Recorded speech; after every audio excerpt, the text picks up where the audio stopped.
مفتی صاحب کے official channel مفتی طارق مسعود speeches کو سبسکرائب کریں۔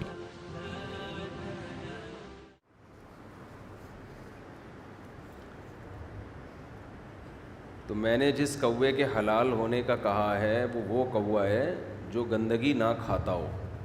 یہ جو کوے عام طور پہ تو مردار کھاتے ہیں، گندگی کھاتے ہیں۔ باقی سوشل میڈیا پہ کچھ لوگوں کا کام ہے فتنہ پھیلانا۔ اور جو کوے کو حدیث میں فاسق کہا ہے تو فاسق کا مطلب حرام کہاں ہے؟ یہ کون سی حدیث میں ہے کہ فاسق کا مطلب حرام ہے؟ نقصان دہ جانور ہے تو اس لیے اس کو فاسق کہا ہے۔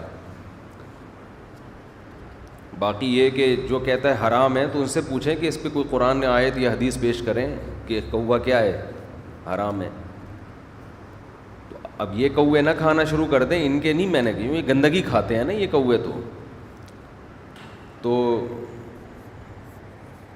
بعض لوگوں کی عادت ہے نا، میں بتا رہا تھا کہ کیڑے جیسے یہ کوا گندگی کھاتا ہے نا، تو بعض سوشل میڈیا پہ مذہبی اسکالرز بیٹھے ہوئے ہیں جن کا مقصد ہی گندگی کھانا ہے۔ جہاں کسی کے بیان میں کوئی عیب نظر آئے گا وہ فوراً اسے لے کے کلپ بنا کے چلا دیتے ہیں۔ تو ان لوگوں سے پوچھا کریں کہ آپ کے پاس کیا دلیل ہے؟ مفتی صاحب میرے ذمے 4 افراد کا فطرہ تھا۔ میری والدہ کے پاس ایک مستحق خاتون آئی تو والدہ نے کہا کہ اس کو دے دو، میں وہاں موجود نہ تھا۔ میں نے کہا آپ دے دیں، میں آپ کو بعد میں دے دوں گا رقم۔ تو کیا میرا فطرہ ادا ہو گیا یا نہیں؟ ہاں ہو گیا۔ مفتی صاحب کھڑے ہو کے صلاۃ و سلام پڑھنا کیسا ہے؟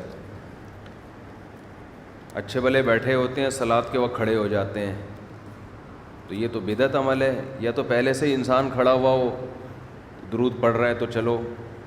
نماز میں ہم بیٹھ کے درود پڑھتے ہیں کھڑے ہو کے پڑھتے ہیں؟ بیٹھ کے پڑھتے ہیں نا۔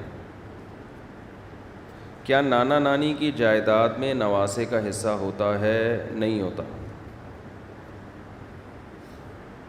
نانا نانی کی جائیداد میں نواسے کا حصہ نہیں ہوتا، نواسے کو اپنے ددیال سے ملتی ہے۔ ایک صاحب مجھے کہنے لگے نانا نانی کی وراثت میں نواسے کو نہیں ملے گا تو نواسا تو بیچارہ وراثت سے محروم ہو جائے گا۔ میں نے کہا اگر وہ بغیر باپ کے پیدا ہوا ہے تو وراثت سے محروم ہوگا۔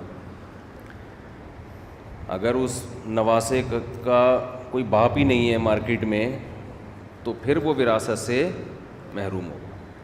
اور اگر وہ اس کے کوئی ابا بھی تھے تو وہاں سے ملے گی نا وراثت اس کو۔ باقی نانا نانی کی وراثت نواسوں کے بجائے پوتوں میں جائے گی، اور یہ جو ان کے نواسے ان کو اپنے ددیال سے وراثت ملے گی۔ میرے سسرال میں لڑائی ہوئی ہے، کوئی نئی بات نہیں ہے بھائی۔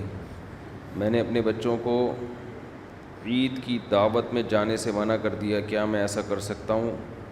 نہیں، منع نہیں کر سکتے آپ۔ بچوں کو ان کے نانا نانی سے ملنے سے نہیں روک سکتے آپ۔ ان کے ماں باپ کی جگہ ہوتے ہیں نانا نانی، دادا دادی۔ دادا دادی نانا نانی کا شرعاً وہی حکم ہے جو ابا اور اماں کا ہے، ایک ہی احکام ہے، فرق نہیں ہے کوئی۔ تو یہ ایسا ہی ہے جیسے بچے کو باپ سے ملنے سے آپ روک دیں۔ آج تھوڑا سا سوال لے لیں، ہم تھوڑا سوالات زیادہ لے لیتے ہیں، ٹھیک ہے نا؟ میرا بھی آج بیان کا موڈ نہیں تھا بالکل، آج بیٹھ گیا ہوں میں آ کے، تو بہت عرصے چلتے رہے نا۔ میں کروں گا بیان، آپ بے فکر رہیں۔ آپ کینیڈا سے آئے ہیں؟ ماشاء اللہ۔ جناب علم کشف پر روشنی ڈالیں، کیا یہ دین میں ہے؟ دین میں تو نہیں ہے علم کشف، ایک تجربے اور مشاہدات۔ علم تو ہے ہی نہیں، کشف ہو جاتا ہے بعض دفعہ کسی کو، اس کو علم سے تعبیر میں ویڈیو نہ بنائے، لکھا ہوا ہے نا، یہاں پہ لکھا ہوا ہے نا، تو نہ بنائیں۔ یہ بھی لکھا ہوا ہے کہ کارروائی کی جائے گی، ہاں یہ بھی لکھا ہوا ہے، اب اس کو بند کر دیں۔ تو کیا ہے؟ تو یہ مشاہدات اور تجارب سے ثابت ہے کہ بعض دفعہ کسی کو کشف ہو جاتا ہے۔ اس کا تعلق تجارب سے ہے، تو صحیح بھی ہو سکتا ہے، غلط بھی ہو سکتا ہے، کوئی شرعی دلیل نہیں ہے اس کی۔ ہاں الہام بعض دفعہ اہل اللہ کو ہوتا ہے اللہ کی طرف سے، یہ الہام قرآن و سنت سے ثابت ہے۔ جیسے حضرت موسیٰ علیہ السلام کی ماں کو الہام ہوا، وَأَوْحَيْنَا إِلَىٰ أُمِّ مُوسَىٰ أَنْ أَرْضِعِيهِ، ہم نے موسیٰ کی ماں کو وحی کی کہ اس بچے کو دودھ پلا، اور جب تجھے خوف ہو جائے تو اسے دریا کی موجوں کے حوالے کر دینا۔ تو یہ الہام تھا، حالانکہ موسیٰ علیہ السلام کی والدہ پیغمبر نہیں تھی۔ قرآن کہتا ہے ہم نے جو بھی پیغمبر بھیجے مردوں کو پیغمبر بنا کے بھیجا ہے، عورت کو اللہ نے پیغمبر نہیں بنایا۔ تو یہ الہام تھا، تو الہام ہو سکتا ہے، لیکن الہام میں جس الہام کا اللہ نے قرآن میں ذکر کر دیا اس میں تو ہمیں یقین ہے کہ وہ کس کی طرف سے تھا؟ اللہ کی طرف سے۔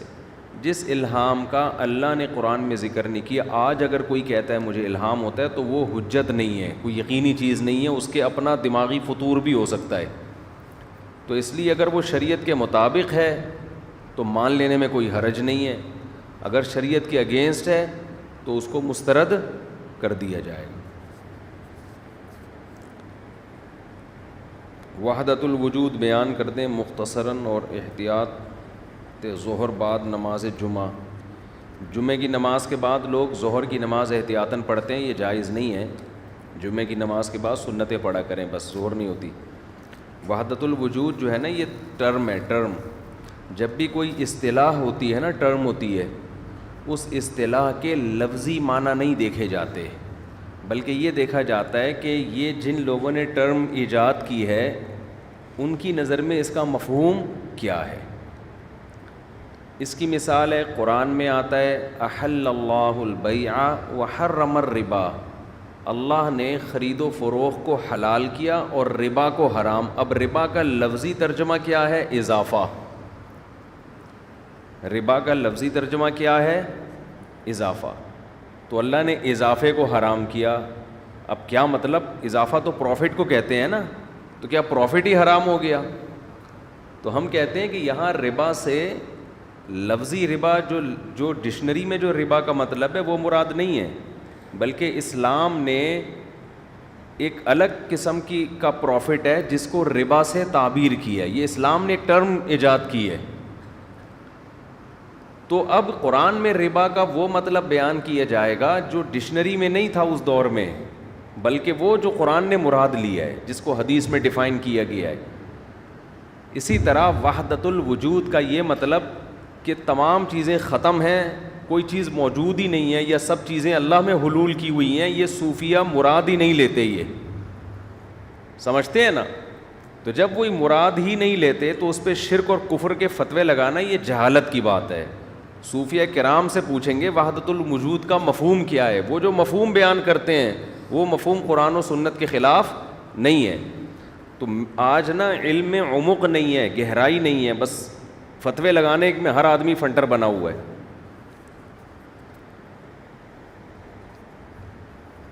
وحدت الوجود کا کیا مطلب ہے؟ وہ جو میں شعر پڑھتا ہوں نا، گلستان میں جا کے ہر ایک گل کو دیکھا، تیری ہی سی رنگت تیری ہی سی بو ہے۔ شاعر کہتا ہے ہر گل میں مجھے خدا کا جلوہ نظر آتا ہے، تو گویا ہر جگہ خدا ہے۔ اب وہ کہہ دیں گے اللہ تو عرش پر ہے، ہر جگہ کہاں سے ہے؟ تو یہی پاگل ہونے کی دلیل ہے کہ ہر بات کے ٹیڑھے مطلب نکالو۔ ہر جگہ مطلب اللہ کا جلوہ ہر جگہ ہے، اللہ کی علم اور قدرت ہر جگہ موجود ہے۔ اس کا یہ مطلب نہیں ہے کہ عرش پہ نہیں ہے۔ تو جب صوفیہ کرام کہتے ہیں نا اللہ ہر جگہ ہے، یعنی مجھے ہر جگہ اللہ نظر آتا ہے، پھول میں بھی اور سورج چاند ستاروں میں بھی، تو اس کا مطلب اللہ کا جلال، اس کے علم، اس کی قدرت ہر جگہ نظر آتی ہے۔ اچھا بھائی، کیا ریاکاری سے آدمی مشرک ہو جاتا ہے؟ نہیں، مشرک نہیں ہوتا، لیکن یہ شرک خفی ہے۔ دیکھو آج میں نے تجزیہ کیا ہے، 99% لوگوں کو نہ توحید کا مطلب پتہ ہے اور نہ شرک کا مطلب پتہ ہے۔ پڑھتے نہیں ہیں نا پراپر، واعظوں کی تقریریں سن کے فیصلہ کرتے ہیں کہ شرک کیا ہوتا ہے اور توحید کیا ہوتی ہے۔ تو کبھی بھی یاد رکھیں، منبر پہ جو وعظ کیا جاتا ہے، خطابت کی جاتی ہے، وہ ایک الگ فیلڈ ہے، اور کسی چیز کا مفہوم جب علماء بیان کرتے ہیں نا، اس کا وہ علم ہے، وہ ایک الگ چیز ہے۔ اس کی میں ایک مثال دیتا ہوں۔ دیکھیں نبی صلی اللہ علیہ وسلم نے فرمایا وہ شخص مومن نہیں ہے، وہ شخص مومن نہیں ہے، وہ شخص مومن نہیں ہے، 3 مرتبہ آپ نے فرمایا کہ وہ مومن نہیں ہے، جس کا جو خود پیٹ بھر کے کھائے اور اس کا پڑوسی بھوکا سوئے۔ تو مومن نہیں ہونے کا مطلب تو کافر ہے، کیا خیال ہے؟ مومن نہیں ہونے کا مطلب کیا ہے؟ کافر ہے نا۔ 3 دفعہ آپ نے گویا کہ بات کو دہرایا ہے۔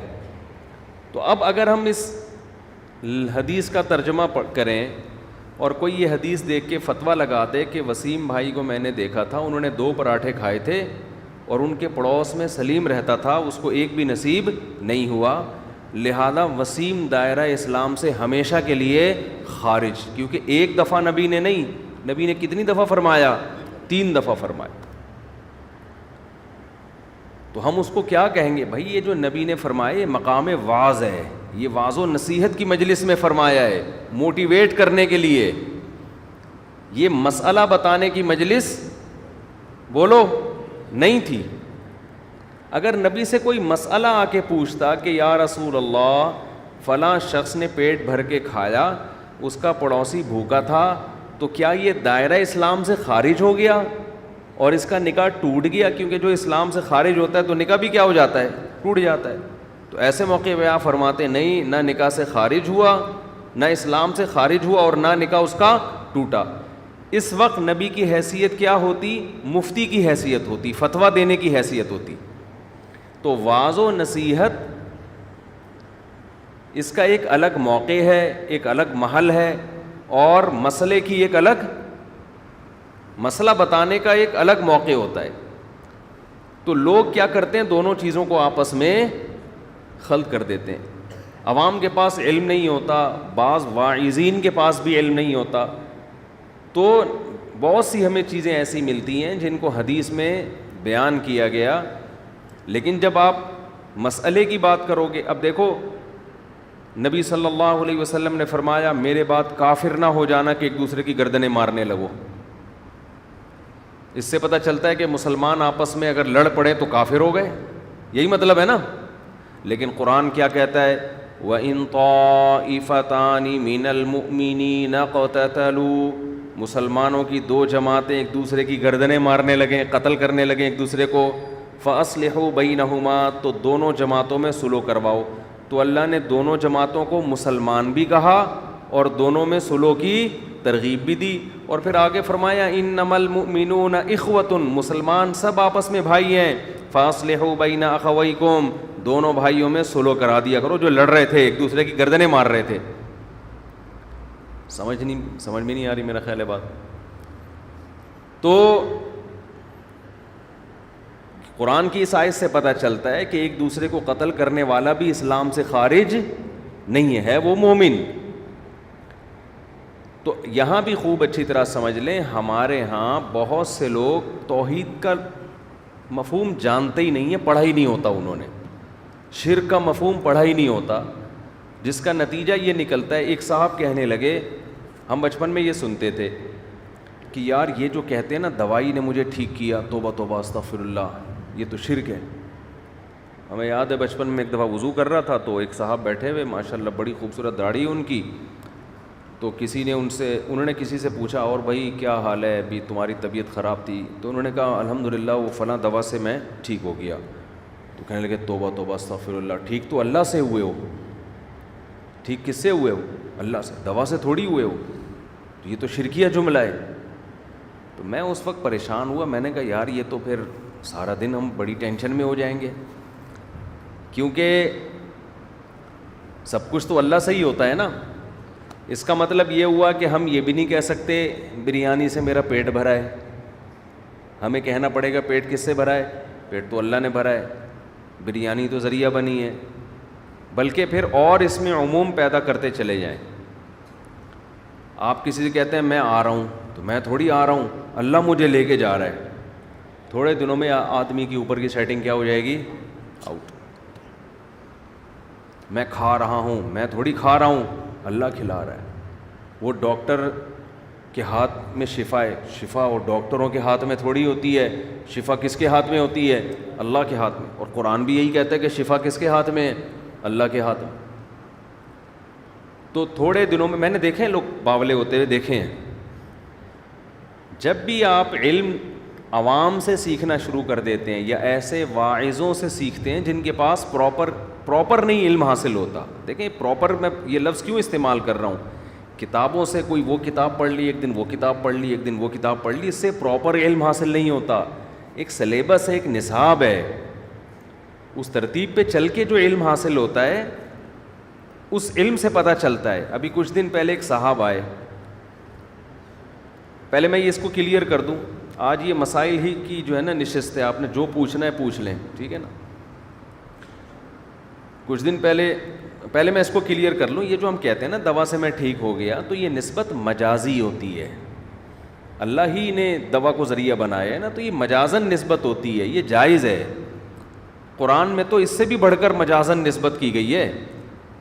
قرآن کہتا ہے کہ پیغمبر اس لیے دنیا میں آتے ہیں کہ حضرت عیسیٰ نے فرمایا کہ میں اس لیے دنیا میں آیا ہوں کہ کچھ چیزیں جو تم پر حرام کر دی گئی تھیں ان کو میں حلال کر دوں. حالانکہ قرآن بار بار کہتا ہے کہ حلال و حرام کرنے کا رائٹ کس کا ہے؟ اللہ کا. تو حضرت عیسیٰ کیسے کہہ رہے ہیں کہ میں حرام کر دوں؟ تو ظاہر ہے حضرت عیسیٰ اس کی حلت کو بیان کریں گے اللہ کے حکم سے. اس لیے نسبت کس کی طرف ہو رہی ہے؟ حضرت عیسیٰ کی طرف ہو رہی ہے. تو یہ وہمی بن جاتا ہے انسان ان چیزوں سے. تو کوئی حرج نہیں ہے، آدمی کہتے بھائی اس دوا سے میں ٹھیک ہوا ہوں اور جو ہے یہ تیل سر پہ لگایا تھا تو بال نکل آئے، اس میں کوئی حرج نہیں ہے. تو علم پراپر حاصل کرنا پڑتا ہے. ابھی کچھ دن پہلے ایک صاحب آئے، انہوں نے ایک سوال کیا. سوال یہ کیا، اب وہ 2 شادیوں پر بحث بالکل مقصد نہیں ہے، وہ آئی تھی وہ پڑھی نا انہوں نے. میں خود بھی تھک گیا ہوں یار، کرتے تو ہیں نہیں تو کیا فائدہ باتیں کرنے کا. جی اچھا ماشاء اللہ، اچھا ماشاء اللہ، اچھا ماشاء اللہ. قرآن کے الفاظ ہیں وَإِنْ خِفْتُمْ أَلَّا تُقْسِطُوا فِي الْيَتَامَى فَانْكِحُوا مَا طَابَ لَكُم مِّنَ النِّسَاءِ مَثْنَىٰ وَثُلَاثَ وَرُبَاعَ، کہ اگر تمہیں یہ خوف ہو کہ تم یتیم بچیوں کے ساتھ ناانصافی کرو گے، تمہیں اگر یہ خطرہ ہے کہ تم یتیم بچیوں کے ساتھ ناانصافی کرو گے تو پھر 2 3 اور 4 عورتوں سے نکاح کرو. ہم کیا کہتے ہیں؟ 2 3 4 عورتوں سے نکاح جائز ہے، چاہے یتیم بچیوں سے ناانصافی کا خوف ہو یا نہ ہو. کیا خیال ہے بھائی؟ کیا ہو گیا؟ کسی بھی مفتی کے پاس آتے ہو، آپ کہتے ہو میں 4 کرنا چاہتا ہوں، 3 کرنا چاہتا ہوں، وہ کہے گا ایک شرط ہے کہ سب کے حقوق برابر ادا کر، اس کے علاوہ کوئی اور شرط نہیں ہے. لیکن قرآن تو بیان کر رہا ہے ایک شرط ہے. وَإِنْ خِفْتُمْ، ان کا معنی اف، اگر تمہیں یہ خطرہ ہے کہ تم یتیم بچیوں کے ساتھ ناانصافی کرو گے تو پھر 2 3 اور 4 کرو. کیا مطلب؟ اگر یہ خطرہ نہیں ہے تو پھر نہیں کرو، یہی مطلب ہوا نا.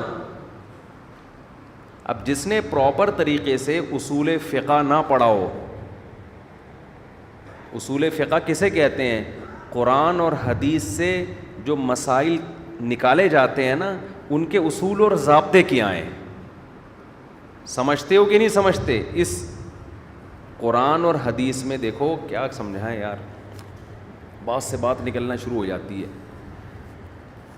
قرآن اور حدیث میں 2 طرح کے مضامین ہیں.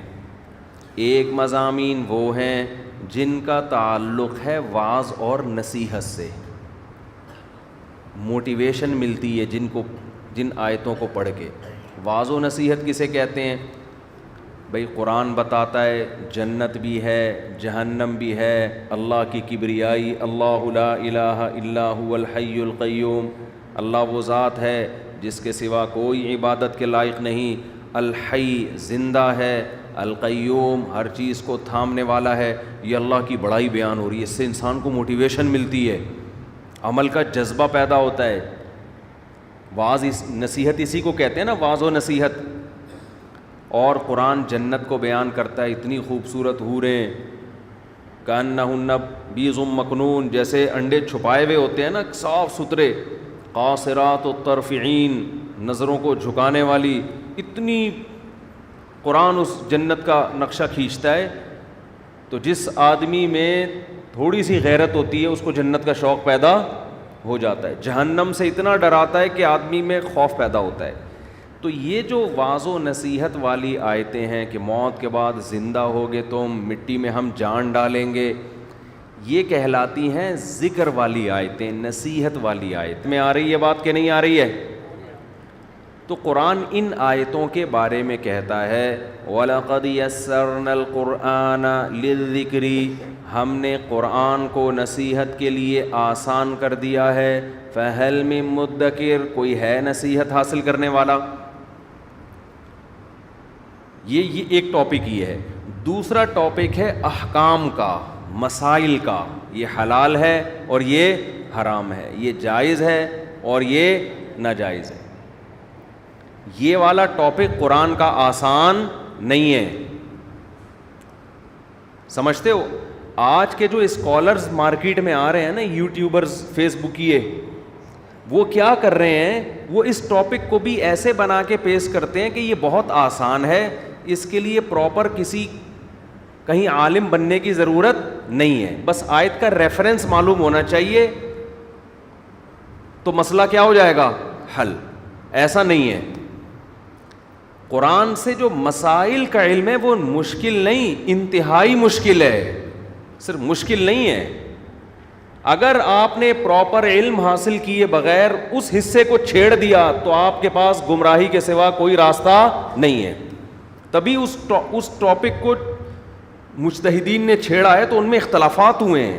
مشکل تھا تو اختلافات ہوئے نا، کسی نے کیا بیان کیا، کسی نے کیا بیان کیا.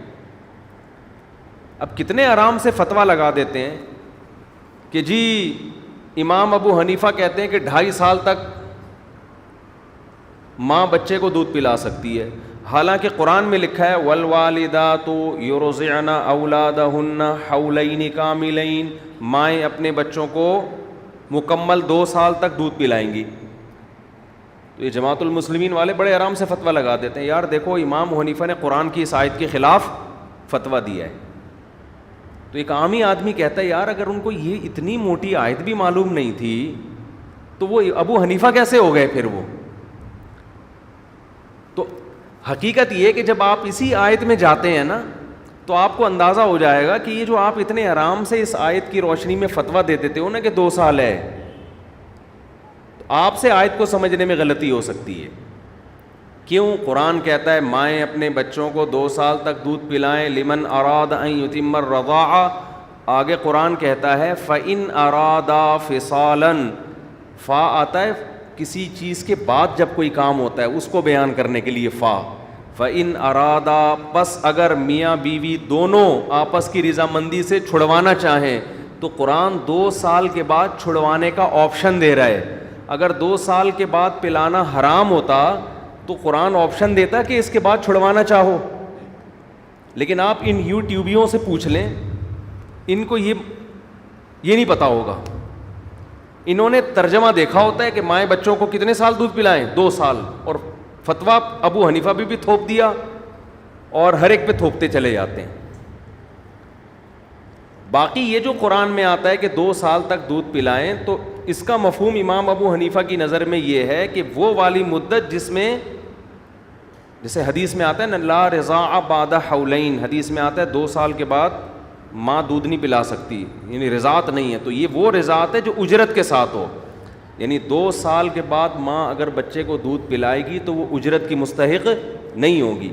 فتویٰ اسی پر ہے کہ 2 سال کے بعد نہ پلایا جائے، صاحبین کے قول پر احتیاط کی بیس پہ. ابھی یہ میرا ٹاپک نہیں ہے، میں تو ایک سمجھانے کے لیے نا کہ اتنا ایزی نہیں ہے. اگر اتنا ایزی ہوتا نا مسائل کا علم تو لوگ وراثت کے مسئلوں میں مفتیوں سے نہ پوچھتے کہ ابا کا انتقال ہو گیا ہے بیٹے کو کتنا ملے گا، حالانکہ بیٹے کو جتنا ملے گا یہ تو قرآن میں لکھا ہوا ہے. نہیں یار یہ سمجھ میں کیا کرے یار، کتنا آسان لکھا ہوا ہے. یوصیکم اللہ فی اولادکم، اللہ تمہیں تمہاری اولادوں کے بارے میں وصیت کرتا ہے. للذکر مثل حظ الانثیین، بیٹے کو بیٹی کی نسبت دگنا ملے گا. آپ کو میں بتاؤں, جب کورٹ میں, عدالت میں وراثت کے مسئلہ جاتا ہے نا, کورٹ دینی مدرسوں سے رابطہ کرتی ہے عدالت. ہمارے پاس تو آتے رہتے ہیں صبح و شام مسائل. کورٹ یہ کہتی ہے بھائی دارالعلوم کورنگی سے, جامعۃ الرشید سے, بنوری ٹاؤن سے فتویٰ لے کر آؤ. اس کا مطلب جج کو خود بھی اندازہ نہیں ہوتا, حالانکہ وہ تو پڑھا لکھا ہے نا, وہ بھی احتیاطاً اس پر کہ بھائی میں کہیں گڑبڑ نہ کر دوں, تو مفتیوں سے فتویٰ لے آؤ, میں اسی پہ کیا کر دوں گا, فیصلہ سنا دوں گا. تو ایک پڑھا لکھا جج وہ ترجمہ دیکھ کے فیصلہ کر لینا, وہ نہیں کر رہا ہوتا, اس کو پتا ہوتا ہے بھائی اس میں کون کون سی شرطیں لگی ہوئی ہیں, کہ کیا کیا کنڈیشن ہے, اس میں مجھ سے مسٹیک ہو سکتی ہے. تو قرآن میں یہ جو علم ہے حلال و حرام کا, مسائل کا علم, یہ آسان نہیں ہے جتنا لوگوں نے سمجھ لیا ہے آسان. اور اہم ترین بات یہ کہ یہ جو عام طور پہ لوگ آیت پڑھتے ہیں نا, وَلَقَدْ يَسَّرْنَا الْقُرْآنَ لِلذِّكْرِ فَهَلْ مِن مُدَّكِرٍ, ہم نے قرآن کو آسان کر دیا ہے نصیحت کے لیے, کوئی ہے سمجھنے والا. اکثر لوگ علماء سے بدگمان کرنے کے لیے یہ آیت پیش کرتے ہیں. ان لوگوں کی جہالت کا اندازہ لگاؤ, جس کو یہ والی آیت کا مطلب نہ آتا ہو وہ باقی آیتوں کا مطلب کہاں بتائے گا. اس آیت میں اللہ نے خود یہ کہا ہے کہ ہم نے نصیحت کے لیے آسان کر دیا ہے, تو نصیحت کے لیے تو آسان ہے, مسائل کے لیے قرآن نے کہیں یہ لفظ استعمال نہیں کیا ہے. تو اب میں اس بات کی طرف آتا ہوں جلدی سے. آج میں نے ارادہ کیا تھا مسائل ہی کا جواب دوں گا میں, وہ تو شروع میں آپ لوگوں کو تھوڑا نا میں نے کہہ دیا ابھی بیان بھی ہوگا, میں نے کہا بھاگ نہ جائیں ایک دم. ناغہ کرنے سے بہتر ہے نا آدمی, کیونکہ ناغے کا بڑا نقصان ہوتا ہے. آپ آئے تھے, میں کہتا آج میں نہیں بیان کر رہا, پھر زیادہ نقصان ہوتا ہے. آدمی چل پڑے تو اچھا ہوتا ہے. یہ جو میں وہ کسی صاحب نے اعتراض کیا نا کہ قرآن میں آتا ہے وَإِنْ خِفْتُمْ أَلَّا تُقْسِطُوا فِي الْيَتَامَى, اگر تمہیں خوف ہو کہ تم یتیم بچیوں کے ساتھ ناانصافی کرو گے تو 2 3 4 عورتوں سے نکاح کرو. اس کا مطلب آپ آج کے اسکالر سے پوچھ لیں, کخ بھی ان کو جواب نہیں آئے گا اس کا مطلب کیا ہے. سمجھ رہے ہیں نا, ان کو اس کا جواب بولو نہیں آئے گا. تو یہ جو شرط قرآن میں لگی ہے نا کہ اگر تمہیں خوف ہو کہ تم یتیم بچیوں کے ساتھ ناانصافی کرو گے, اس شرط کو فقہ کی اصطلاح میں کہتے ہیں, یہ قید اتفاقی ہے, احترازی بولتے کیوں نہیں ہے. احتراز کسے کہتے ہیں؟ ایوائڈ کرنا, ایوائڈ کیا جاتا ہے نا کسی چیز سے, احتراز. شرط جب ہم لگاتے ہیں نا کسی بھی کام کے لیے, مثال کے طور پر میں آپ سے کہتا ہوں کہ اگر کل عید ہو گئی تو صبح سویاں کھانا, میرے گھر پہ نہیں, ان کے گھر پہ, عید تو خیر گزر چکی ہے, اب ان کے گھر پہ آ جانا. تو یہ شرط ہے احتراز کے لیے. کیا مطلب؟ اگر عید نہیں ہوئی تو پھر بولو نہیں آنا, یہ احتراز کے لیے. اور ایک شرط ہوتی ہے, اس کو اتفاقی کہتے ہیں, یہ احتراز کے لیے نہیں ہوتی. یہ شرط صرف اس لیے لگائی جاتی ہے کہ معاشرے میں ایسا ہو رہا تھا, لیکن حکم کا مدار اس پر نہیں ہوتا. معاشرے میں چونکہ ایسا ہو رہا تھا اس لیے قرآن نے اس کو ہائی لائٹ کر دیا. اس کی میں مثال دیتا ہوں. قرآن میں آتا ہے حرمت علیکم امہاتکم, تم پر تمہاری مائیں حرام, ان سے نکاح کرنا تمہارے لیے کیا ہے؟ حرام ہے. بیٹیوں سے نکاح حرام, بہنوں سے حرام. آگے پوری ڈیٹیل قرآن بیان کرتا ہے. آگے جا کے کہتا ہے وَرَبَائِبُكُمُ اللَّاتِي فِي حُجُورِكُمْ, تمہاری وہ سوتیلی بیٹیاں جو تمہاری گود میں پلی ہوں, تمہاری وہ سوتیلی بیٹیاں جو تمہاری گود میں پلی ہوں, ان سے بھی نکاح تمہارے لیے کیا ہے؟ حرام ہے. حالانکہ سوتیلی بیٹی گود میں نہ پلی ہو تو بھی نکاح کیا ہے؟ اس سے حرام ہے, اس سے نکاح.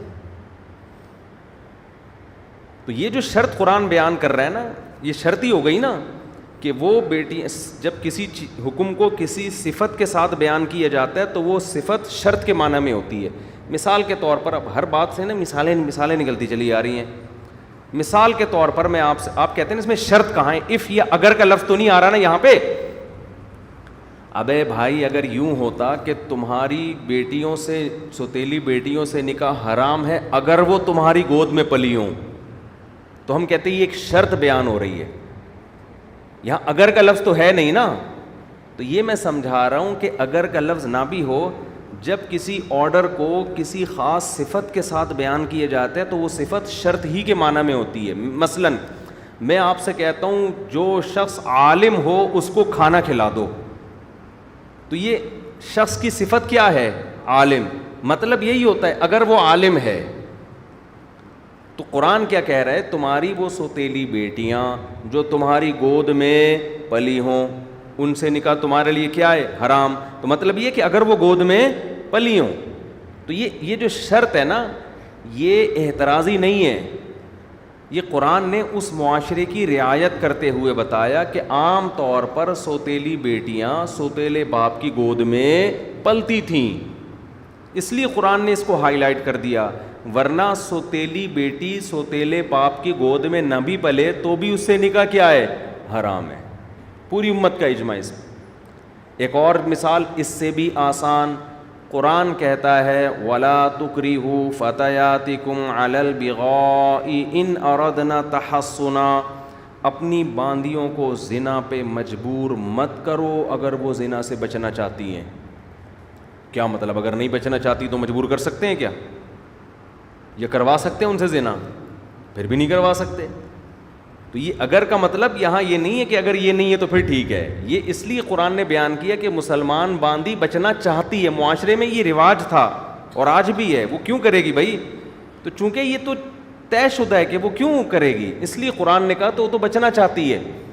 لیکن اگر بچنا نہ بھی چاہے پھر بھی آپ اس کو نہ مجبور کر سکتے ہیں اور نہ ترغیب دے سکتے ہیں.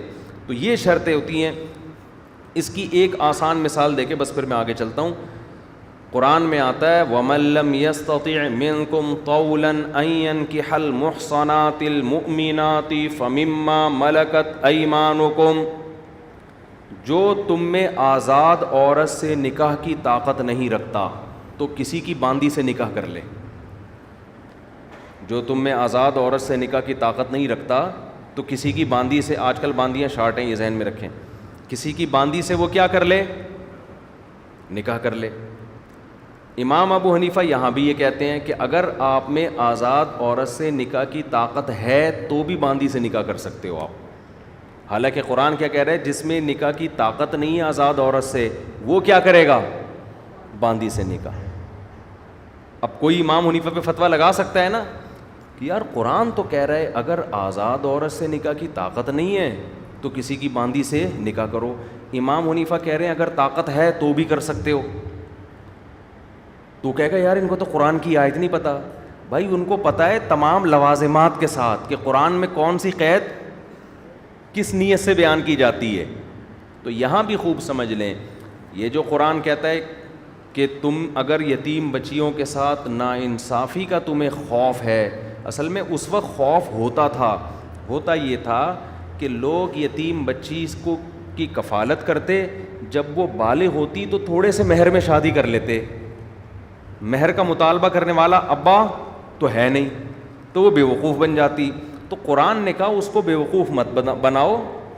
اگر تمہیں خطرہ ہے کہ تم اس کو تھوڑا مہر دو گے تو پھر اس سے نہیں کرو, اس سے اس کو کرنے دو جو اس کو پورا مہر دے. تم اس کے علاوہ دو دو تین تین عورتوں سے نکاح کرو جو کہ تمہارے لیے آلریڈی پہلے سے کیا ہیں؟ حلال ہیں. تو یہ آج تھوڑی سی خشک بحث ہو گئی. یہ صرف یہ سمجھانے کے لیے کہ یہ جو آج کل کے اسکالرز مارکیٹ میں آ رہے ہیں یہ پراپر پڑھے ہوئے نہیں ہوتے, بس یہ ریفرنسز کی بات کر کے رائے تھوپ رہے ہوتے ہیں اور عوام ان سے متاثر ہو رہی ہوتی ہے. یہ جو چاروں فقہ پڑھائے جاتے ہیں نا مدارس میں, فقہ حنفی, فقہ مالکی, فقہ شافعی, فقہ حنبلی, ان میں پراپر اصول پڑھائے جاتے ہیں. اسی وجہ سے ہم کہتے ہیں ان چاروں میں سے کسی ایک کو فالو کرو, کیونکہ ان کے اصول بھی طے شدہ ہیں, ان کی کتابیں بھی صدیوں سے ہیں. ان کے علاوہ اب تک پانچواں فقہ ایسا مارکیٹ میں آیا ہی نہیں ہے جس کے اصول مرتب ہوئے ہوں اور اس کی کتابیں لکھی گئی ہوں. جب کتابیں ہی نہیں لکھی گئیں, اصول ہی نہیں ہیں, تو پھر اکائیاں ہیں. ایک مفتی یہاں سے کچھ فتویٰ دے گا, دوسرا مفتی وہاں سے کچھ فتویٰ دے گا. کوئی ضابطہ ہی نہیں ہے مسائل بیان کرنے کا. کسی کو سعودیہ کے مفتی اعظم کا فتویٰ اچھا لگے گا کہ چلو جی وہاں سے بن باز کا فتویٰ لے لو, کسی کو البانی کا فتویٰ اچھا لگے گا, کسی کو ابن تیمیہ کا فتویٰ اچھا لگے گا, کسی کو جناب یہاں کا فتویٰ اچھا لگے گا, کسی کو اپنا والا اچھا لگے گا. اس سے امت کیا ہوگی آپس میں؟ جو بیڑا غرق امت کا ہوگا اور جتنا ہو چکا اس سے زیادہ ہوگا. ایسا بھیانک مستقبل ہے نا مسلمانوں کا کہ آپ کی سوچ ہوگی. تو اس لیے ہم منع کرتے ہیں لوگوں کو, بھئی جو ایک چیز مرتب ہو چکی ہے اسی میں سے کسی ایک کو فالو کیا جائے. آگے چلتے ہیں یار, آج زیادہ پیچیدہ بحث ہو گئی, تھوڑی خشکی بحث. اچھا بھائی, ریاکاری سے آدمی مشرک ہو جاتی ہے, یہ اس کا جواب ہے. شرک کی ایک ڈیفینیشن ہے.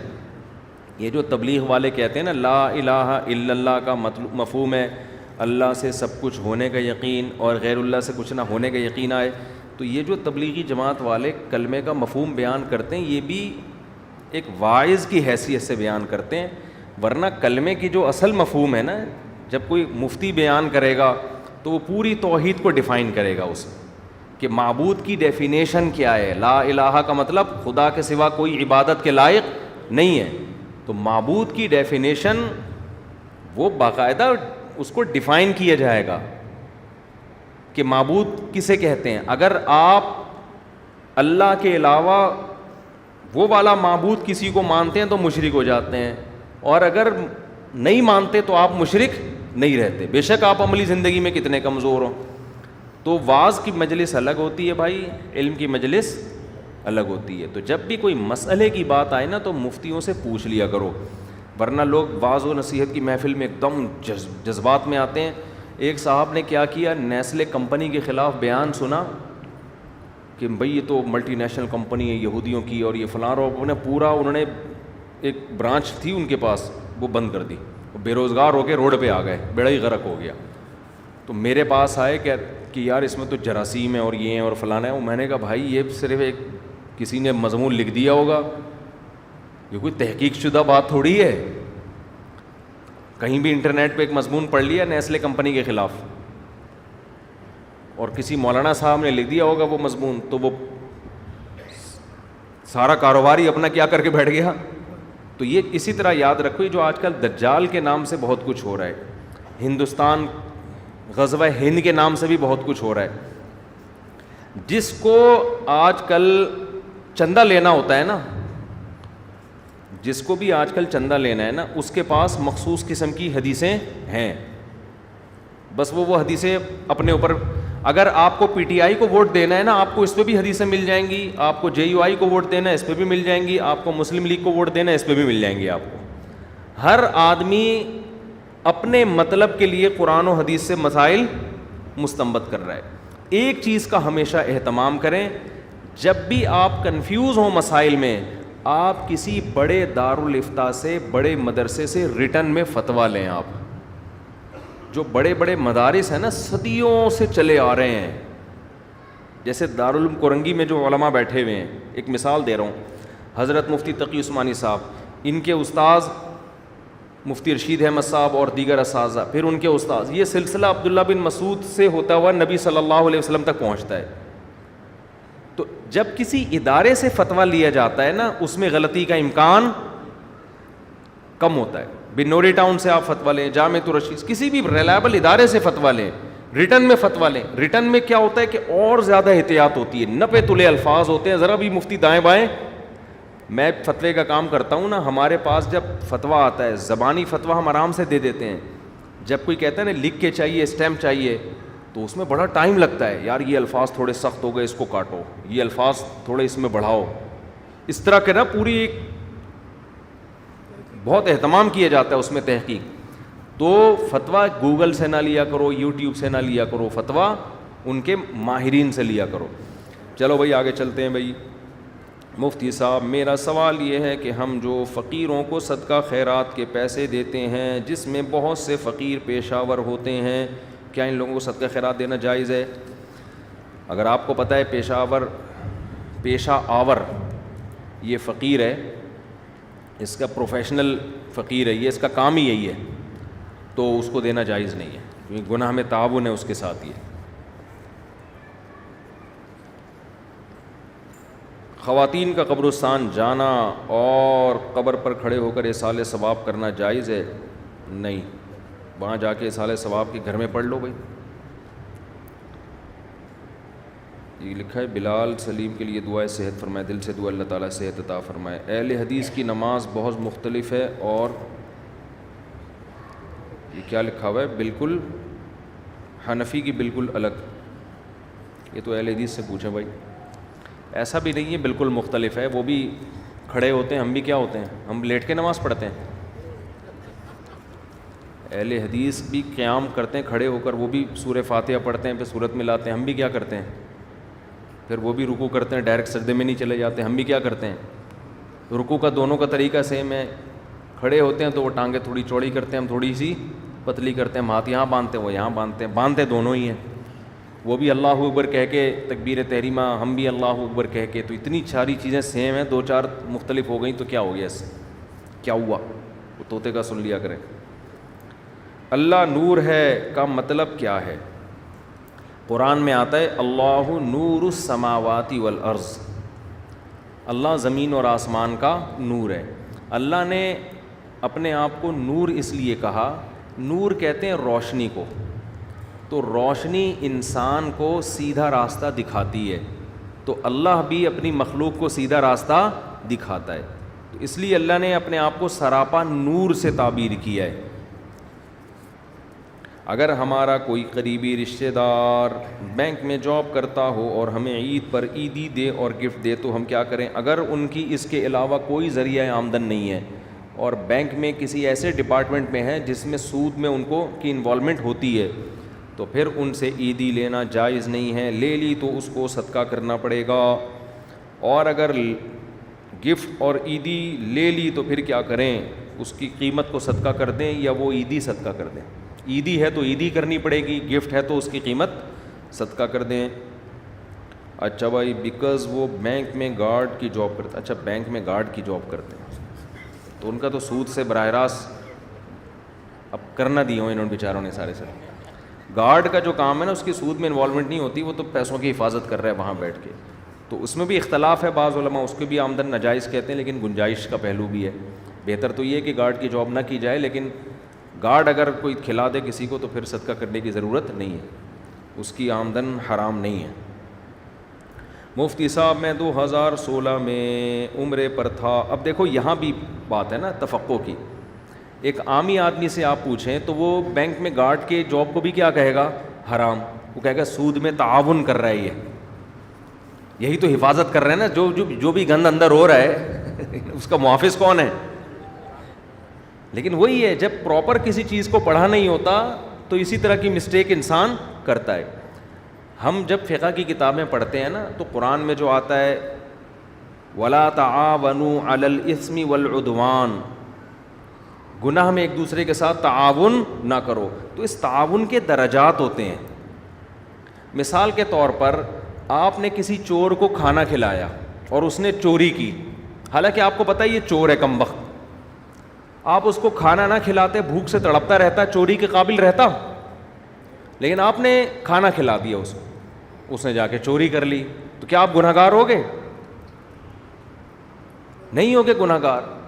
حالانکہ تعاون تو آپ کی طرف سے ہے, آپ نے اس کو کھانا کھلایا, اس کا گلوکوز لیول اوپر گیا, شوگر لیول اوپر گیا, اس میں کرنٹ پیدا ہوا, جا کے تالا توڑا, ڈاکو بنا اور چیزیں چرا کے لے آیا.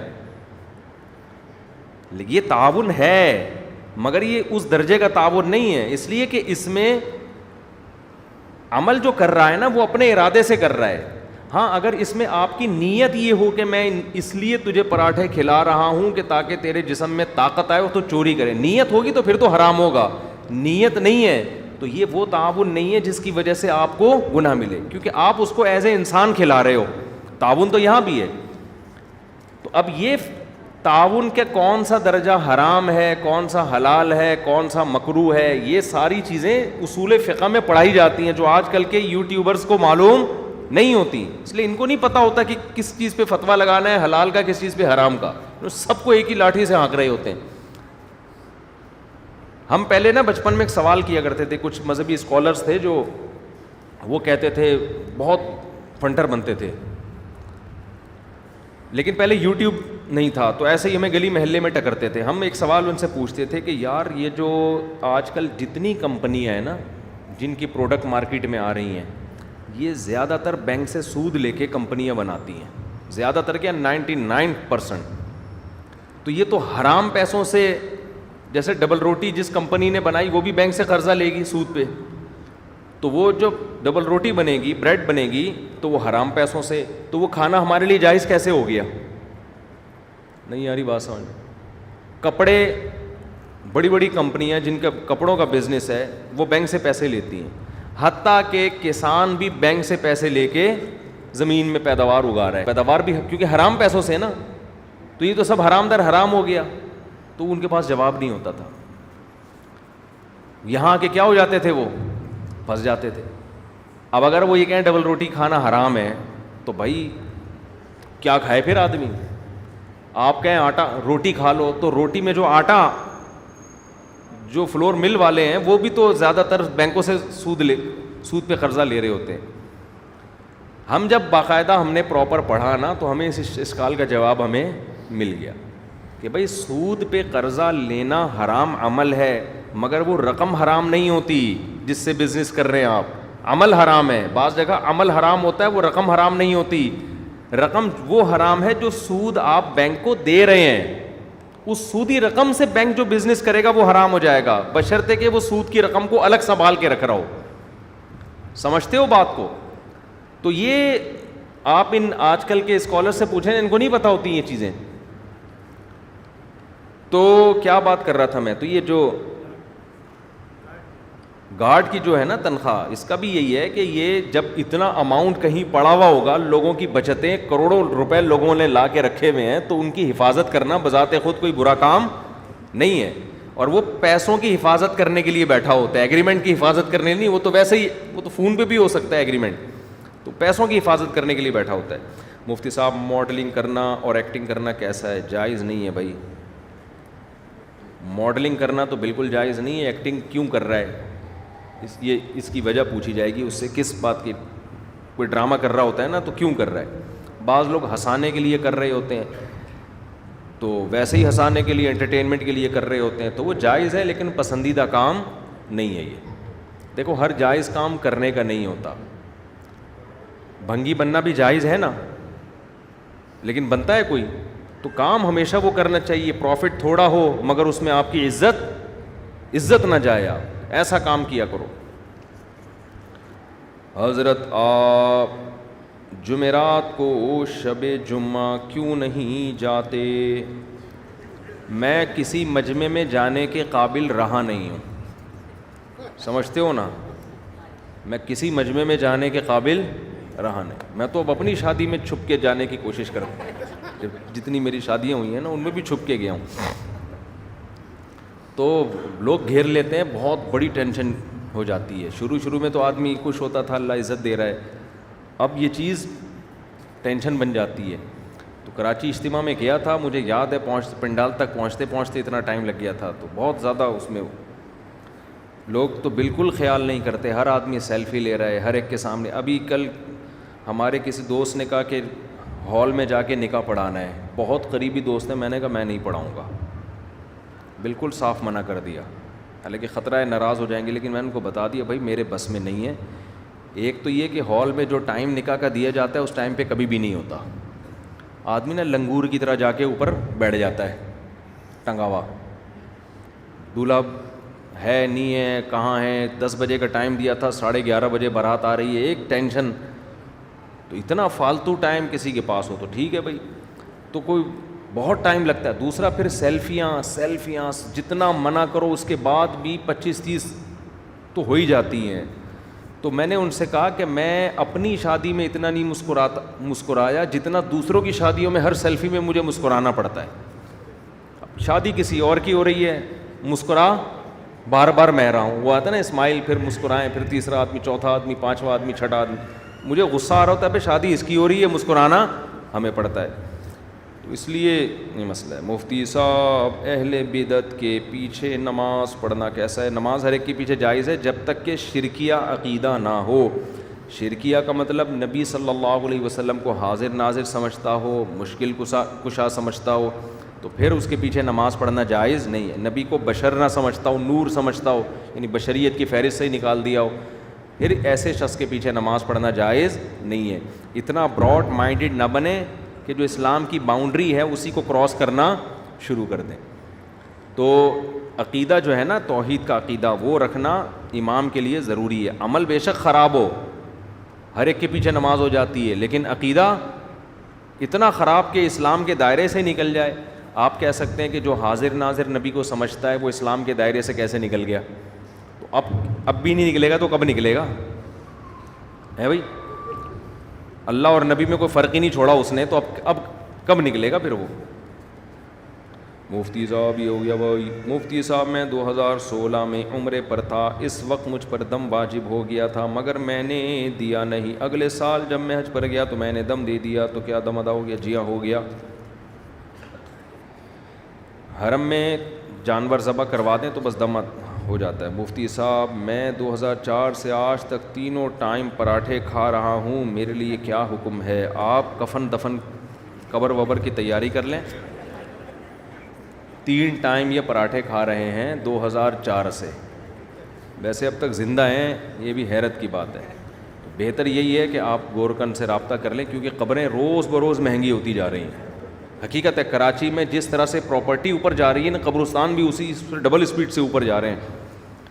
تو آپ انتظام کر لیں انشاءاللہ, تو گھر والوں کو سہولت ہوگی اس سے پہلے سے. یہی آپ سے گزارش. اور کوئی سوال کسی نے؟ اگلے ہفتے اگلے اتوار کو انشاءاللہ پراپر بیان ہوگا سورہ الحاقہ. سمجھتے ہیں یہ تو آج میں نے ناغے سے بچنے کے لیے میں نے کہا some thing is better than nothing. تھوڑی سی بوریت ہوئی ہوگی آپ کو, قید اتفاقی, قید اعتراضی, یہ تھوڑی سی ٹیکنیکل قسم کی چیزیں آ گئی مارکیٹ میں, تھوڑا سا سیٹنگ آؤٹ ہوئی ہوگی. تو اگلے ہفتے انشاءاللہ جو پراپر ہمارا اتوار کو بیان کا سلسلہ چل رہا تھا نا, جو سورہ الحاقہ چل رہی تھی نا, تو اسی کو ہم انشاءاللہ کنٹینیو کریں گے. تو آج میں نے ناغے سے بچنے کے لیے میں نے کہا کچھ ہو جائے, ناغے سے بہتر ہے. فرمائیے. ہاں عورت کہہ رہے ہیں عورت نکاح پڑھا سکتی ہے؟ جی پڑھا سکتی ہے. اہل حدیث اور دیوبندی میں فرق بتائیں. یہ کون ہے بھائی؟ دیکھو دیوبند جو ہے نا, دیوبند تو کوئی نیا مسلک ہے نہیں.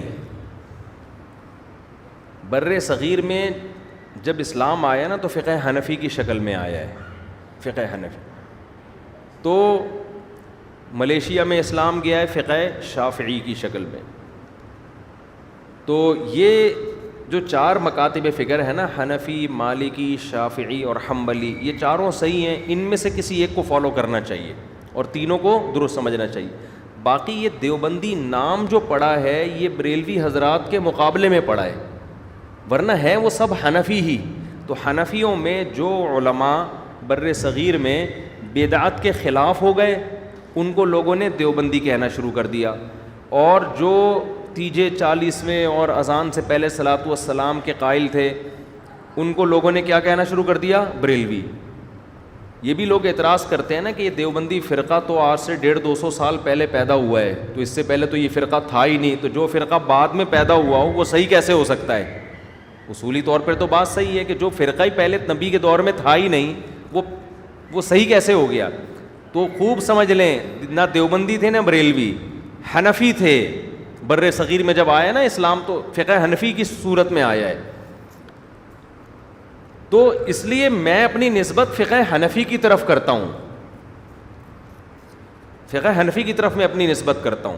تو یہ نام جو یہ تو لوگوں نے کر دیے ہیں کہ حنفیوں میں جو تیجے 40ویں کے قائل ہیں ان کو لوگ بریلوی کہتے ہیں, جو تیجے 40ویں کے قائل نہیں ان کو لوگ کیا کہتے ہیں؟ دیوبندی کہتے ہیں. تو یہ اس تکلف کی ضرورت نہیں ہے کہنے کی, تو حنفی کہنے کی بھی ضرورت نہیں ہے, لیکن اگر کہیں ضرورت پڑتی ہے تو انسان یہ لفظ استعمال کر سکتا ہے, ورنہ ضرورت اس کی بھی نہیں ہے. لوگ کہہ سکتے ہیں کہ فقہ حنفی بھی تو نبی کے دور میں نہیں تھا. فقہ حنفی کے مسائل تھے, نام نہیں تھا. جیسے مصحف عثمانی کا نام نہیں تھا نبی کے دور میں, مرتب بعد میں ہوا ہے, مگر مصحف عثمانی نبی کے دور میں موجود تھا, مگر مرتب کس نے کیا؟ حضرت عثمان نے. تو فقہ حنفی, شافعی, مالکی یہ سارے نبی کے دور میں تھے, ان کو مرتب بعد میں کیا گیا ہے, تو نام ان کا بعد میں رکھا گیا ہے. قوالی سننا شرعن کیسا ہے؟ جائز نہیں ہے بھائی. کچھ علماء بریلوی مسلک کے اس کو جائز کہتے ہیں. بس یہی فرق ہے دیوبندی بریلویوں میں. لوگ پھر اسی کی وجہ سے جو یہ چیزیں نہیں کرتے ان کو دیوبندی کہہ دیتے ہیں, جو یہ چیزیں کرتے ہیں ان کو لوگ کیا کہتے ہیں؟ بریلوی کہتے ہیں. اب آپ کی مرضی ہے بھائی, تو کیونکہ اس کی کوئی حد نہیں ہے. ہمارے جو بریلوی حضرات ہیں انہوں نے کہا کہ بھئی اذان سے پہلے صلاۃ والسلام, انہوں نے کہا اس کے ناجائز ہونے کی کیا دلیل ہے؟ تو اس طرح سے دین میں جب ایڈیشن شروع ہوئی ہے تو میں لوگوں سے سوال پوچھتا ہوں کہ اذان ختم ہوتی ہے لا الہ الا اللہ پہ, اگر آپ محمد الرسول اللہ بھی ساتھ میں لگاتے ہیں تو کیا جا رہا ہے؟ اس کے ناجائز ہونے کی کوئی دلیل ہے؟ کوئی حدیث میں ممانعت نہیں ہے. اور کلمہ بھی بڑا اچھا ہے کہ محمد الرسول اللہ صلی اللہ علیہ وسلم, محمد اللہ کے رسول ہیں, کتنا اچھا کلام ہے. لیکن بھائی جو نبی سے جتنا ثابت ہے, اللہ اکبر پہ اذان شروع ہو رہی ہے, لا الہ الا اللہ پہ ختم, تو اس میں آپ کے لیے آسانی ہے. اگر آپ نے اپنی طرف سے ایڈیشن شروع کر دی تو بریکیں کیا ہو جاتی ہیں؟ فیل. تبھی آپ ربیع الاول میں دیکھیں ہر سال بدعتوں میں کمی کے بجائے اضافہ ہوتا چلا جا رہا ہے, کیونکہ جب آپ اصول سے ہٹ گئے نا تو پھر بے لگام ہو گئے. بعض جگہوں پہ تو عید کی نماز شروع ہو گئی, بعض جگہوں پہ کیک کاٹا جا رہا ہے. تو اب خود بریلوی جو سنجیدہ علماء ہیں وہ بھی پریشان ہے کہ یہ جا کدھر کو رہے ہیں, یہ تو ہمارا اینڈ کیا ہوگا؟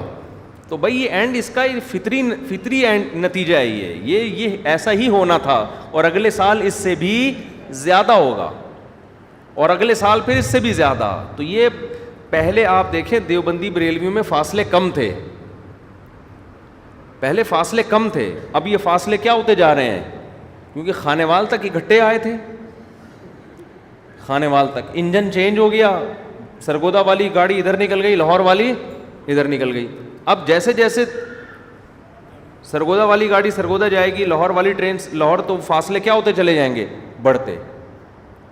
تو وہ تو پھر بھی سرگودا جا کے رک جاتی ہے, یہ تو رک ہی نہیں رہے. تو پہلے تو یہ دیوبندی بریلوی ہندوستان میں ایک سب فقہ حنفی کو فالو کرتے تھے, ان کے اکابر ہمارے اکابر, ہمارے اکابر ان کے اکابر. تو اب کیا ہوا ہے کہ پھر جب جناب احمد رضا خان بریلوی صاحب نے کچھ چیزیں کہا کہ یہ ہونی چاہیے, تو جو ان کے فالوورس تھے انہوں نے وہ کرنا شروع کر دی, ہوتے ہوتے پھر وہ اگلے اسٹیپ میں زیادہ ہو گئی. آپ آج سے 50 سال پہلے کے بریلوی حضرات کو دیکھیں اور آج کے دیکھیں, بہت فرق نظر آئے گا آپ کو. وہ کچھ نہیں تھا جو اب ہو رہا ہے, اور یہ فاصلہ بڑھتے بڑھتے اب پتہ نہیں کہاں جائے, کس انتہا کو جا کے رکے گا. نعتیں دیکھ لینا آج کل کس ٹائپ کی آ رہی ہیں نعتیں.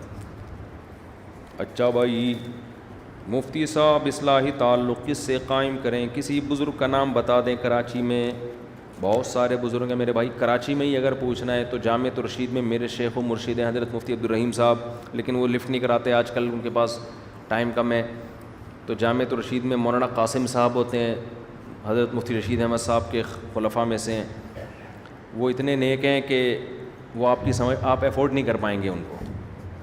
ان کے لیے پہلے سے آدمی تھوڑا سا نیک ہو تو وہ چل جائے گا ان کے ساتھ, ٹھیک ہے نا. تو اور جو ہے حضرت حکیم اختر صاحب رحمہ اللہ تعالیٰ کا بڑا زبردست سلسلہ ہے. ان کے بیٹے ہیں مولانا مظہر صاحب, اور ان کے بہت سارے خلفاء ہیں. مولانا حضرت فیروز میمن صاحب بھی ہیں, یہاں ہمارے پڑوس میں ہوتے ہیں. بھائی حافظ احمد صاحب ہیں. تو بہت سارے بزرگ ہیں مارکیٹ میں, کسی سے بھی بیعت ہو جائیں جا کے. حضرت مفتی طارق مسعود صاحب نہیں ہیں, ٹھیک ہے, میں بیعت نہیں کرتا, میں بزرگ بھی نہیں ہوں.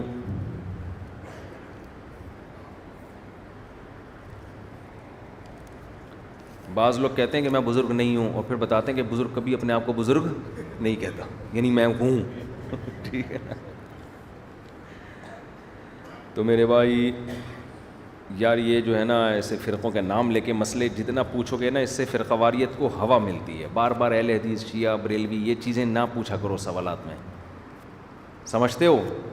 آپ زیادہ ان چیزوں کا ممبروں پہ نام لیں گے نا, بھلے جوڑ پیدا کرنے کے لیے لیں تو بھی جوڑ کے بجائے توڑ پیدا ہوگا. تو سیدھا سیدھا نام بس مسلمان استعمال کیا کرو, زیادہ نہیں. باقی اس طرح کے مسئلہ اگر کوئی خطرناک مسئلہ ہے پوچھنا ہے تو چھاؤں میں جا کے پوچھ لیا کریں.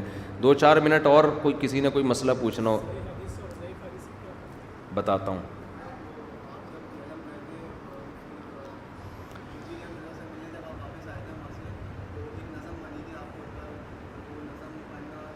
صحیح ہے، نظم تو نظم ہے، ویسے کسی نے عقیدت میں کہہ دی نظم. صحیح اور ضعیف حدیث میں کیا فرق ہے؟ صحیح اور ضعیف حدیث کی پوری تعریف پوچھ رہے ہیں، وہ تو بڑا لمبا ٹائم لگ جائے گا، آدھا گھنٹہ اسی پہ ہو جائے گا. بس جس کے تمام راوی ثقہ ہوں، قابل اعتماد ہوں، سند متصل ہو، اور وہ حدیث علت سے پاک ہو. علت بھی کہتے ہیں کہ کوئی خفیہ اس میں کوئی ایسی ٹیکنیکل فالٹ ہو جو محدث ہی سمجھ سکتا ہے، وہ بیان نہیں کرتا. تو ان تمام چیزوں سے جب حدیث پاک ہوگی تو وہ صحیح کہلاتی ہے، اور ان میں سے کوئی ایک نقص بھی اس میں پایا جائے گا تو وہ حدیث ضعیف کہلاتی ہے. اچھا، ضعیف حدیث موضوع نہیں ہوتی، خوب سمجھ لیں. موضوع حدیث کہتے ہیں جو من گھڑت ہو. ضعیف کا مطلب راوی اس کا کمزور ہے، تو اس میں امکان ہوتا ہے کہ شاید نبی نے ایسا فرمایا ہو، تو اس کو وہ درجہ دینا کہ جو بالکل من گھڑت حدیث کا ہوتا ہے، یہ ٹھیک نہیں ہے. کچھ اور سوال پوچھ لیں بھائی. بدھ والے دن ناخن بڑے ہوئے ہیں تو کاٹنا لازم ہے. ناخنوں کا منگل بدھ سے کوئی تعلق نہیں ہے. جیسے شادی کا تعلق نہیں ہے نا، جمعے کو بھی جائز، ہفتے کو بھی جائز، اتوار کو بھی جائز، تو ایسے ہی ناخن کا بھی جائز، ناخن کاٹنے کا بھی کوئی تعلق نہیں. آج بیان میں خواتین بھی آئی ہوئی ہیں، کوئی ایسی بات بھی پوچھ لیں جس کا خواتین سے بھی تعلق ہو تاکہ ان کو بھی کچھ فائدہ ہو جائے. ورنہ آج کا جو بیان ہوا ہے خواتین کے تو کھوپڑی سے اوپر سے گزر گیا ہوگا. ان کو بھی میں بتا رہا ہوں اگلے ہفتے تمیز سے بیان ہوگا انشاءاللہ. سمجھتے ہو نا؟ اور دوسری شادی پہ بالکل بھی نہیں ہوگا، تمیز سے بیان ہوگا، دوسری شادی پہ بالکل بھی نہیں ہوگا. ہمارے ہاں خواتین تھوڑی سی آنے لگتی ہیں، پھر میں دوسری شادی پہ بیان کرتا ہوں، پھر غائب. پھر کہیں مخبری ہوتی ہے، مفتی صاحب آج کل نہیں کر رہے دوسری شادی پہ، پھر تھوڑی تھوڑی ایک دو خواتین ہوتے ہوتے زیادہ ہو جاتی ہیں، پھر ایک دم میں جوش میں آتا ہوں، پھر غائب. یہ کئی 10-15 سال سے چل رہا ہے یہ سلسلہ. جہاں تھوڑی تعداد ہوئی ہم نے دوسری شادی پہ بیان کیا، لو بھائی ان کو تو اس کے علاوہ کچھ آتا ہی نہیں ہے، پھر غائب. یہ سلسلہ چل رہا ہے ہمارے ہاں کئی سالوں سے. اس لیے ہمارے ہاں زیادہ خواتین بیان میں نہیں آتی، آنے لگتی ہیں تو ہم یہ موضوع چھیڑ دیتے ہیں. فائدہ تو خواتین کا ہے لیکن خواتین کو سمجھ میں نہیں آ رہا نا. اچھا بھائی، آئی بروز بنانا کیسا ہے؟ نہیں، جائز نہیں ہے، حدیث میں لعنت وارد ہوئی ہے. مائیکل جیکسن سے عبرت حاصل کیا کرو. مائیکل جیکسن کی بچپن کی تصویر دیکھو اور موت کے وقت کی دیکھو. بچپن میں اچھا لگ رہا ہوگا آپ کو، تھوڑا بلیک تھا لیکن پھر بھی نور تھا چہرے پہ اس کے، ٹھیک ہے. اور اس کی موت کے وقت کی تصویر دیکھو، تغییر خلق اللہ، اللہ کی تخلیق کو بگاڑتے بگاڑتے کیا تباہ کر دیا تھا اپنے آپ. تو جو اللہ نے شکل دی ہے نا آپ کو وہی کرو، اسی کو تھوڑا سا صاف ستھرا کر دو. اس میں آپ کو ڈینٹنگ پینٹنگ کی اجازت بولو نہیں ہے، اس کو چینج کرنے کی اجازت نہیں ہے. ڈینٹنگ پینٹنگ کی تو ہے کہ کوئی ایپ پیدا ہو گیا تو اس کو آپ نے تھوڑا سا ڈینٹر سے صحیح کروا لیا، لیکن اس کو چینج کرنے کی اجازت نہیں ہے کہ موٹی ناک ہے تو باریک کروا لیا آپ نے. حدیث میں آتا ہے ان عورتوں پر اللہ نے لعنت کی ہے جو اپنے دانتوں کے درمیان میں خلا پیدا کرواتی ہیں. دونوں دانتوں میں بیچ میں خلا ہوتا ہے تو اچھے لگتے ہیں نا، تو پہلے زمانے میں عورتیں گھسواتی تھیں دانت جا کے تاکہ دونوں دانتوں میں گیپ پیدا ہو جائے. تو نبی نے اس عمل پہ لعنت فرمائی ہے. ہاں اگر کسی میں کوئی بہت عیب پیدا ہو گیا، جیسے بعض لوگوں کے دانت ایب نارمل طور پہ آگے کو نکلے ہوئے ہوتے ہیں، وہ پھر ٹھیک، وہ صحیح کروا سکتے ہیں اس کو.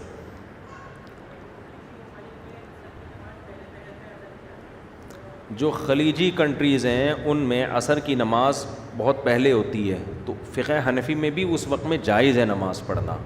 جس وقت میں ہم یہاں پڑھتے ہیں پاکستان یا انڈیا میں، یہ بہتر وقت ہے، جائز اس ٹائم پہ بھی ہے، تو اس ٹائم پہ پڑھ لینے میں کوئی حرج نہیں. وطر الگ پڑھ لیں، وطر الگ پڑھ لیں.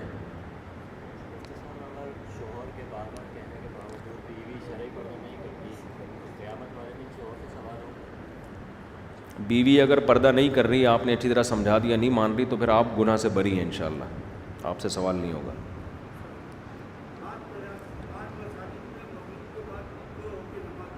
جی مغرب اذان کے بعد، مغرب کی اذان کے بعد اگر امام وقت دے تو 2 رکعت پڑھنا جائز ہے، اس میں کوئی گناہ نہیں ہے. فقہ حنفی میں بھی جائز ہے یہ، اور حدیث سے ثابت بھی ہے. یہ حدیث سے ثابت ہے تبھی فقہ حنفی میں جائز ہے، سمجھ رہے ہو نا.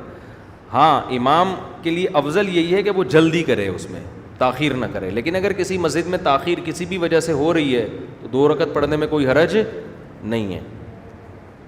ایک وقت میں 2 بہنوں سے نکاح کیوں جائز نہیں؟ حدیث میں اس کی وجہ بیان کی آپ صلی اللہ علیہ وسلم نے، آپ نے فرمایا 2 بہنوں سے نکاح مت کرو، لِأَنَّكُمْ تَقْطَعُونَ بِهِ أَرْحَامَكُمْ، اس عمل کے ذریعے تم رشتے توڑو گے۔ بہنوں میں محبت ہوتی ہے بہنوں والی، جب دونوں سے آپ نے نکاح کر لیا تو وہ بہنوں کی محبت سوکنوں کی نفرت میں تبدیل، سمجھتے ہو کہ نہیں سمجھتے؟ اچھا یہاں بھی فقہ کی بات، علم کی بات، یہ جو حدیث میں بتایا نا کہ 2 بہنوں سے نکاح کیوں حرام ہے، اس لیے کہ تم اس کے ذریعے رشتے توڑو گے، تو علت کیا بیان ہوئی ہے؟ رشتہ ٹوٹنا۔ اب کوئی مفکر اٹھ کے کہہ سکتا ہے کہ میں جن 2 بہنوں سے نکاح کر رہا ہوں وہ دل سے راضی ہیں اور وہ ایک ہی گھر میں رہنا چاہتی ہیں، اور وہ قسم اٹھا کے کہہ رہی ہیں کہ اس سے ہمارا رشتہ اور زیادہ مضبوط ہو جائے گا، اور آپ کو یقین بھی ہو کہ یہ ان میں نفرت نہیں ہوگی بلکہ اور خوش ہوں گی، پھر بھی یہ نکاح جائز نہیں ہے۔ اب کوئی مفکر اٹھ کے کہہ سکتا ہے کہ یار دیکھو حدیث میں تو آتا ہے لِأَنَّكُمْ تَقْطَعُونَ بِهِ أَرْحَامَكُمْ، یہ عمل حرام ہے اس لیے کہ تم اس کے ذریعے رشتوں کو توڑو گے۔ ایک آدمی کہتا ہے میں تو نہیں توڑ رہا اور 2 بہنیں بھی خوش ہیں، تو اس کا مطلب علت نہیں پائی گئی، وہ ریزن نہیں ہے، تو اب تو جائز ہونا چاہیے۔ لیکن کسی بھی مفتی سے جو پڑھا ہوا ہوگا نا وہ کہے گا پھر بھی جائز نہیں ہے، چاہے محبت ہو سکتا ہے بلکہ دشمنی محبت میں تبدیل ہو جائے، پھر بھی جائز نہیں ہے۔ وجہ کیا ہے؟ یہ چیز اصول فقہ میں پڑھنے کی ہوتی ہے کہ ایک چیز ہوتی ہے علت اور ایک چیز ہوتی ہے حکمت۔ اللہ نے جو ہمیں احکام دیے ہیں نا ان میں بعض دفعہ اس حکم کی اللہ نے حکمت بیان کی ہوتی ہے، تو حکم کا مدار اس حکمت پر نہیں ہوتا۔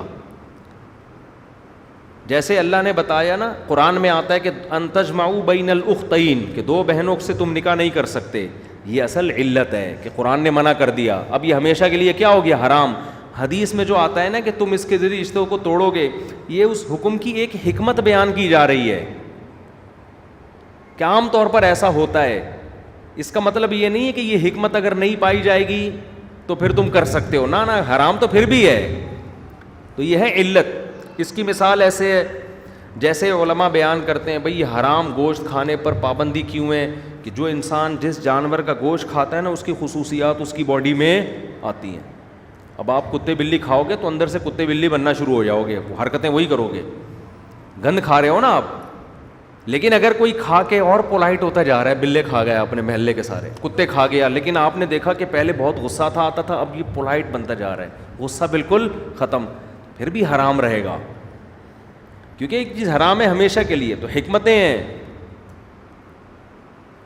اللہ جو باپ کی وراثت اولاد کو دیتا ہے، باپ کی وراثت اولاد کو دیتے ہیں نا اللہ تعالیٰ، تو اس میں بہت ساری حکمتیں ہیں، لیکن یہ حکمتیں نہیں بھی پائی جائیں گی پھر بھی باپ کی وراثت ملے گی کس کو؟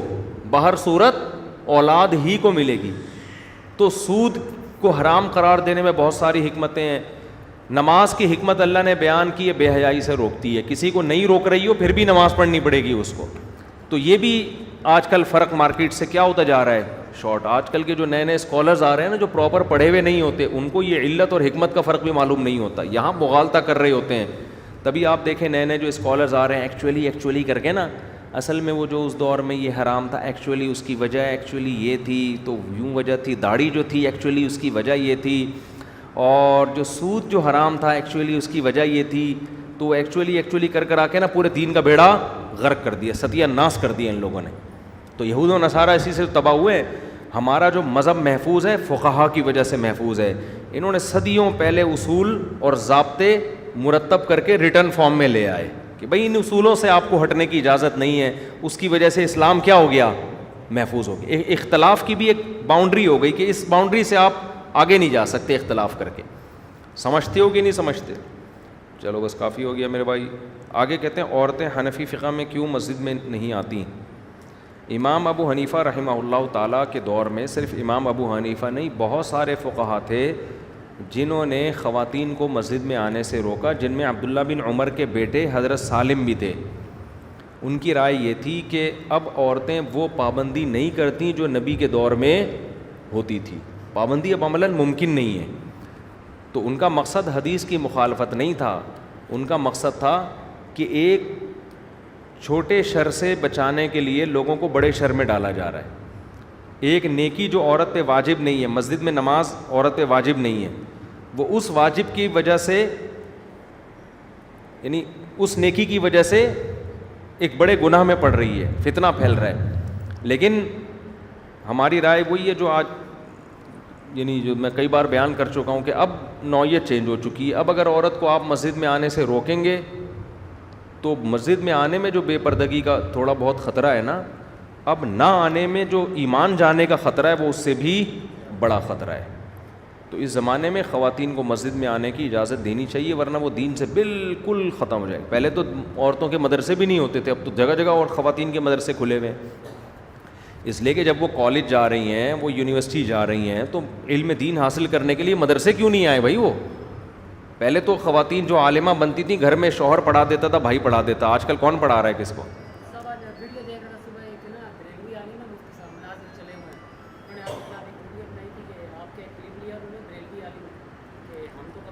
ہاں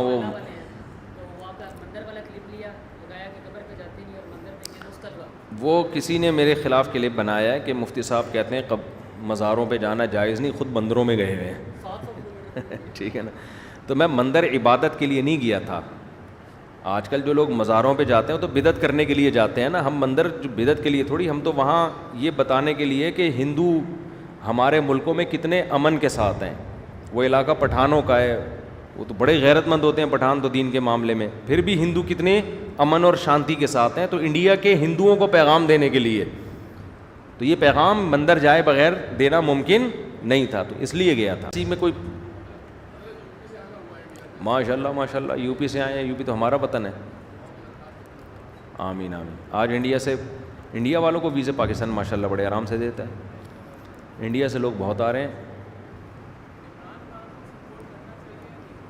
یار. ایسے بالکل صاف سوال نہ پوچھیں، صاف سوال نہ پوچھیں، ٹھیک ہے نا؟ جی نہیں، جائز تو ہے لیکن بہتر نہیں ہے. ہاں کر سکتے، افضل نہیں ہے، کیونکہ امام ابو حنیفہ کی رائے کے مطابق نبی صلی اللہ علیہ وسلم کا جو آخری عمل تھا وہ رفع الیدین کے ترک کرنے کا تھا. اس پر صحیح ہے مسلم کی بھی حدیث ہے. میں اس پہ باقاعدہ مدلل کلپ ریکارڈ کرواؤں گا. مجھے دیر اس لیے ہو رہی ہے کہ ہمیں تو یہ عجیب سی بات لگتی ہے نا، چھوٹے چھوٹے مسائل پہ ایک آگ لگا دیں. لیکن لوگوں نے اتنا زیادہ اس میں پروپیگنڈا کیا ہے، وہ سمجھتے ہیں کہ جیسے امام حنیفہ کے پاس کوئی دلیل، امام صاحب کے دلائل بہت مضبوط ہیں، بہت مضبوط ہیں. اگر آپ تعصب کی اینک اتار کے دیکھیں، امام حنیفہ کوئی چھوٹے آدمی نہیں تھے. پھر اس مسئلے میں امام ابو حنیفہ کے ساتھ ابو یوسف بھی ہیں، امام محمد بھی ہیں. حالانکہ یہ تینوں ان کا جمع ہونا بڑا مشکل ہوتا ہے، انہوں نے بھی بھرپور اختلاف کیا ہے. تینوں اس پر متفق ہیں کہ نبی صلی اللہ علیہ وسلم کا آخری عمل کیا تھا؟ رفع الیدین کے ترک کرنے کا. ابھی اس پہ کلپ نہ بنا دینا کوئی، میں پوری ڈیٹیل سے پورے حوالوں کے ساتھ ریکارڈ کرواؤں گا. اجمالی طور پر تو کئی میرے بیانات اس پہ ہو چکے ہیں. تو نبی اس لیے وہ کہتے ہیں رسول اللہ صلی اللہ علیہ وسلم کا آخری عمل. ہمارے جو دیگر حضرات دلائل پیش کرتے ہیں نا رفع الیدین کرنے کے تو دلائل آپ دیتے ہیں، تو ہم بھی مانتے ہیں کہ نبی نے کیا ہے، لیکن نبی نے 2 سردوں کے درمیان بھی رفع الیدین کیا ہے. ہم کہتے ہیں جیسے وہ ترک کر دیا تو یہ والا بھی ترک کر دیا. پھر ہمارے ہاں جو کہتے ہیں نا رفع الیدین پر درجنوں حدیثیں، ایسا کچھ بھی نہیں ہے. بہت سے لوگ جو تکبیر تحریمہ والا رفع الیدین ہے اس کی حدیثوں کو بھی اس رفع الیدین کے کھاتے میں ڈال دیتے ہیں. تو وہ میں انشاءاللہ اس پہ میں بات کروں گا کسی وقت. لیکن اتنے بڑے بڑے امت کے مسائل ہیں، یہ تو ان لوگوں نے الجھا دیا ان مسائل میں. امام ترمذی کا یہ قول یاد رکھا کریں، امام بخاری کے شاگرد ہیں. وہ یہ کہتے ہیں کہ جب انہوں نے رفع الیدین کرنے کی حدیث بیان کی ہے نا، تو آگے نیچے لکھتے ہیں وَبِهِ يَقُولُ بَعْضُ أَهْلِ الْعِلْمِ مِنْ أَصْحَابِ النَّبِيِّ صلی اللہ علیہ وسلم. یہی قول بعض اہل علم صحابہ کا ہے. اور جب رفع الیدین نہ کرنے کی حدیث بیان کی ہے تو امام ترمذی جو امام بخاری کے شاگرد ہیں وہ کہتے ہیں وَبِهِ يَقُولُ غَيْرُ وَاحِدٍ مِّنْ أَهْلِ الْعِلْمِ مِنْ أَصْحَابِ النَّبِيِّ. یہ قول بہت سارے اہل علم صحابہ کا ہے، بہت سارے اہل علم صحابہ کا. تو یہ خود ایک اس بات کی دلیل ہے کہ بہت سارے صحابہ اگر رفع الیدین نہیں کر رہے تھے، ہمارے اہل حدیث کہتے ہیں کسی ایک صحابی سے سند دکھاؤ. جب ایک چیز مشہور ہوتی ہے تو سند کی احتیاج نہیں ہوتی. یہی وجہ ہے کہ جو صحابی رفع الیدین کرتے تھے نا, امام ترمذی نے ان کے نام لیے ہیں, جو نہیں کرتے تھے ان کے نام نہیں لیے ہیں. یہ خود امام ترمذی کا عمل بتا رہا ہے کہ وہ اتنے زیادہ تعداد میں, کوفہ جو تھا عبداللہ بن مسعود اور حضرت علی کی وجہ سے علم کا مرکز تھا. کوفہ کے بارے میں صحیح سند سے ہی بات ثابت ہے کہ اہل کوفہ رفع الیدین نہیں کیا کرتے تھے. تو کوفہ میں علم حدیث بھی زیادہ, علم قراءت بھی زیادہ. قرآن اور حدیث ہی کا تو نام ہے نا, یعنی علم دین تو اسی کا نام ہے. امام بخاری کہتے ہیں میں دمشق اتنی دفعہ گیا حدیث سیکھنے کے لیے, مصر اتنی دفعہ گیا, فلاں حجاز اتنی دفعہ گیا, کوفہ کتنی دفعہ گیا, کہتے ہیں مجھے یاد نہیں ہے اتنی زیادہ. تو کوفہ تو علم کا مرکز تھا مسلمانوں کا. خیر اس پہ کلپ نہ بنا دیں, یہ میں پھر اگلے سے ریکارڈ کرواؤں گا, کافی ہو گئے میرا خیال ہے. تو اگلے ہفتے انشاءاللہ ہم پراپر سورہ الحاقہ کی تفسیر شروع کریں گے. اللہ تعالیٰ سمجھنے کی, عمل کی توفیق عطا فرمائے. سبحانک اللہم و بحمدک نشہد ان لا الہ الا انت نستغفرک و نتوب.